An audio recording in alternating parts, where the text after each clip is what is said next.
It takes one person to spend money, but many people to create money. These are the people from the Bureau of Engraving and Printing, also known as the Money Factory. Meet Brian. He's one of the banknote designers at the Bureau of Engraving and Printing. My job is to design United States currency. One thing about being a banknote designer is 98% thinking.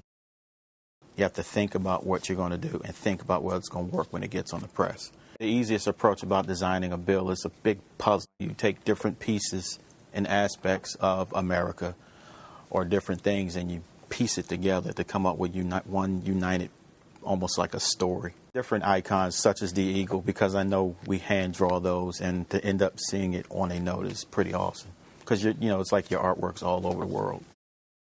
Once the design team has finalized the design, steel plates need to be created for the printing press. This is Dixie. She's a script engraver and puts the finalized design into steel. If you notice your money, it has lettering on it, and it also has numerals on it to denote the denomination. While we have designers that pick up and make designs, my job is to interpret their designs in steel. Sitting and cutting script because it's very rhythmical. You're just looking in your die through your glass and twirling the die around and cutting it.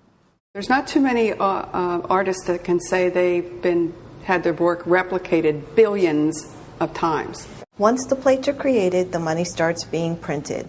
Blank currency sheets are brought in. First, the background images are printed. Then, presses print the backs of the notes and the faces of the notes. The final step is the printing of the serial number and the Treasury and Federal Reserve seals. Once the bills are printed, they're cut and packaged into bricks. The completed loads are transferred and securely stored in the Federal Reserve Vault. For more information on the latest bill design, visit newmoney.gov. For more about the Bureau of Engraving and Printing, including taking a tour, visit moneyfactory.gov.